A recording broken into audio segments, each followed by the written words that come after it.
Okay, so this video is about density and also the energy involved in latent heat.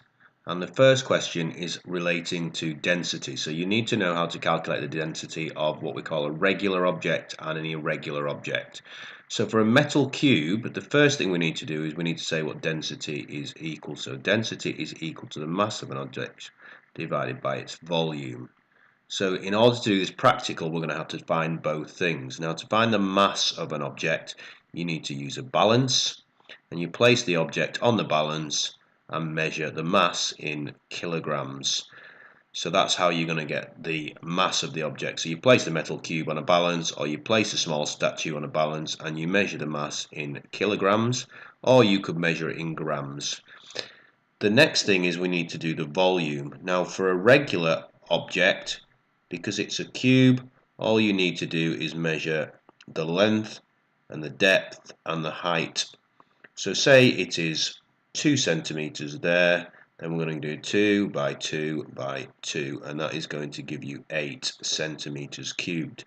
Now if it asks for it in meters cubed, because density really is in kilograms per meters cubed, then this would have to be 0.02 multiplied by 0.02 multiplied by 0.02. So just be aware that if it asks you in centimeters cubed, it might be grams per centimeter cubed, but it's more likely to be in kilograms per meter cubed, so be aware of the units. So for a regular object, it's quite simple. You know how to calculate the volume of a cube, and you do the mass then divided by the volume, and then explain how that would give you the density in a given unit. Just be careful with the units when you do that.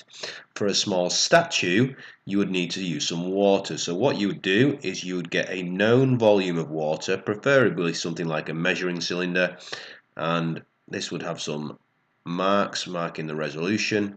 And let's say that the volume before you placed it in was 50 centimeters cubed. Then you would place the statue into the measuring cylinder or known volume of water, and you would measure the rise in water. Now this rise is called the displacement. So you're looking for how much water is displaced. Now if it went up, say 10 centimeters cubed, then you know that the volume is 10 centimeters cubed. So it's gone from 50 to 60, and 60 minus 50 is 10 centimeters cubed. So for an irregular object, we're going to use water, and we're going to measure displacement of water when we drop the object in. The amount it rises gives you the volume, and for a regular object, we're just going to measure the sides with a ruler, and that's going to give us the volume. And when we've got the volume and we know the mass by measuring the mass with a balance, we divide the two, and that will give us the density. Just be careful with the units. It really should be in kilograms per meter cubed, but it might also be in grams per centimeter cubed. Right, this next question is about using a data logger. Now, data loggers are digital thermometers, and they can always be telling the temperature. So you don't have to constantly keep reading the temperature. It's going to tell you the temperature over a longer period of time. So that would then allow you to plot temperature against time, and you'd be able to see how the temperature varies. So you'd have like temperature and time. Now, it says choose 2 advantages of using student A's apparatus. So we need to talk about which one would make higher sense. Measurements had a higher resolution. Now the first thing is, what does resolution mean? Well, resolution is the scale. You can see this is going up in 1 degree. So if you're asked to do the resolution of this thermometer, it would be 1 degree because it's gone 72, 73. The highest resolution is 1 degree C. For the resolution on here, you can see it's in decimal places, so the highest resolution is 0.1 degrees C. So the measurements using this data logger and temperature probe have a much higher resolution. Okay? Another point is you're unlikely to misread the temperature, and that is because you don't have to read the temperature, whereas with a thermometer, if you're trying to do it quickly over a period of time, you might misread it. Right, student B removed the thermometer from the liquid each time he took a temperature reading. What type of error would this likely cause?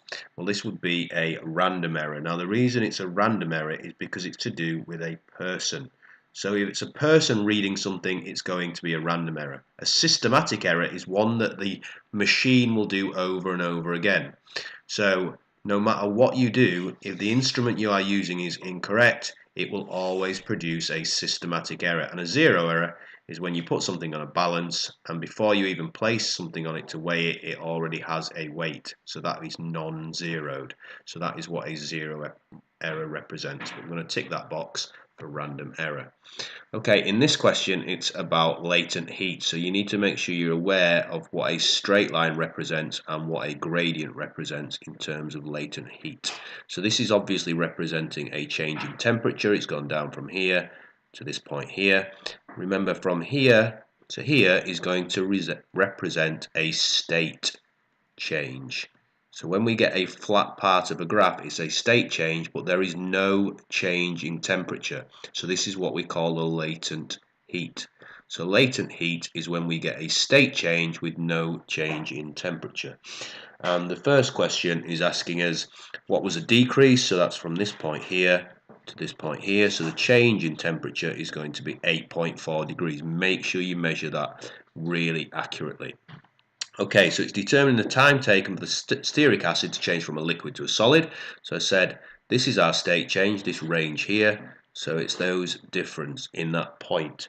And that's taking us from 900 to this point here, which is 160. So 160 and 900. So we need to do 900, take away 160, and that will give us our answer there, which is equal to 740 seconds. Okay, so latent heat, this equation is given to you in your exam, but make sure you're aware of what it means. The energy is equal to the mass times by the latent heat. So what is our mass? It's 0.4, and the latent heat of fusion is 19900. Okay, now remember the latent heat of fusion is the energy required for a state change, and because it's fusion, it's going to be from a solid to a liquid. If it was the latent heat of vaporization, it would be liquid to a gas. And specific, remember, means a kilogram. So it's taking 1 kilogram of solid to a state change into a liquid. That is what this question is referring to, and that energy would equal 79,600 joules. Okay, so it says after 1200 seconds the temperature of stearic acid continued to decrease. Why would this happen? So we've got 1200 seconds here and it's saying it's going to continue to go down. Well, the reason is if you look across, it's at about 53 degrees C, and it's going to keep going down until it probably gets to room temperature. We would expect this to be in a room. So if you remember, if you place a 53 degree box inside a room which is at room temperature, which is about 20 degrees C, it has to emit radiation until it gets to the same temperature as its surroundings. So this answer is to do with emitting radiation until the object, the stearic acid, is at the same temperature as the surroundings. So I'm not going to fill that in, but that is what this question is about. So everything will cool down until it reaches equilibrium with the surroundings. Okay, for a solid, I'm just going to go through the key things that you have to be aware of. So solids, remember, look like this, and they are in a lattice.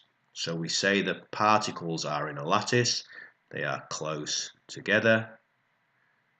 We could call this lattice a fixed pattern. It's asking for the difference between solid and gas in terms of arrangement and movement. So we need to say how they move. They vibrate in a fixed position. Now it's not asking for anything else, but I'm just going to talk about the fact that solids have they have low kinetic energy. But what I was trying to say was that they have strong bonds. So the reason these have been held together in a fixed place is because the bonds between the particles or the molecules are really, really strong. Whereas in a we're not doing a liquid, in a gas, we know that they're flying all over the place, so they're not in a lattice and they're certainly not close together, they are far apart. They have high kinetic energy, they are randomly arranged, Okay, and in terms of the bonds, they have very weak bonds between particles, and that is why the particles are free to move all over the place. Okay, in this next question, I talked about this before, the specific latent heat of vaporization. Now remember, if the word specific comes up, it's talking about 1 kilogram, and specific latent heat is to do with the energy required for a state change. So it is the energy required to change the state of 1 kilogram of material. Now, because it's vaporization, it's going to be from a liquid to a gas. We talked about before being fusion, and fusion is a solid to a liquid. So it's the energy required to change the state of 1 kilogram of material from a liquid to a gas. Okay, again, this is the energy equals mass times latent heat equation. You get this in your exam, but again, make sure you know how to use it. The mass is 0.018 kilograms, and we're going to multiply that by the latent heat, which is 2.3 times 10 to the power of 6. Okay, and that will give us 41,000 joules.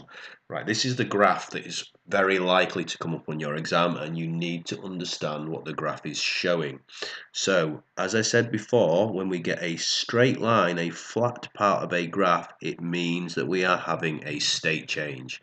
So if we're having a state change here, it must be from a liquid, and it must be turning into a gas.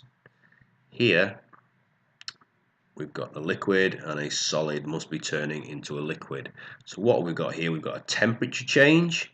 So the solid is getting hotter. Now it's starting to turn from a solid to a liquid. So this is the latent heat of fusion, and this is the latent heat of vaporization. Okay, so let's describe points A to B.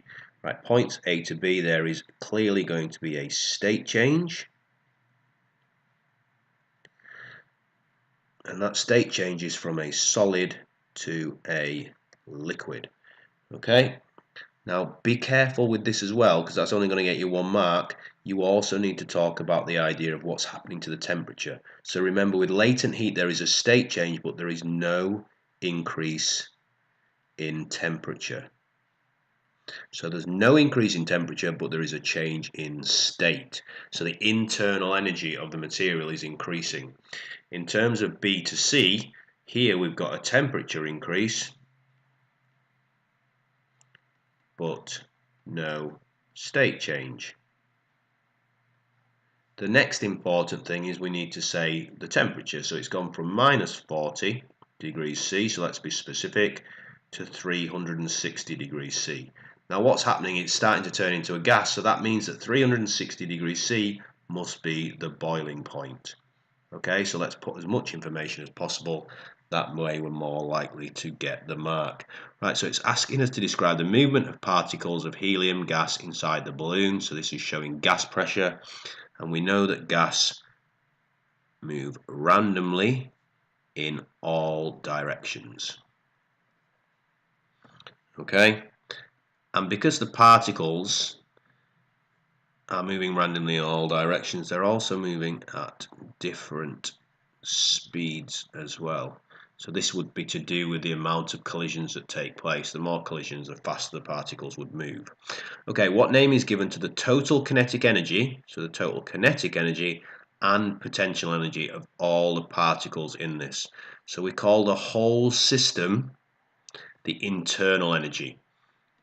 Okay, write down the equation which links density, mass and volume, and we did that before. So density equals mass divided by volume, and then we use that equation where the mass is 0.0254, and we're going to divide that by the volume, which is 0.0141, and that will give us 0.18, and that is in kilogram per meters cubed. Okay, remember this is in kilograms and we're dividing it by the volume in meters cubed. Okay, so here is the mark scheme, just in case you skip straight to it.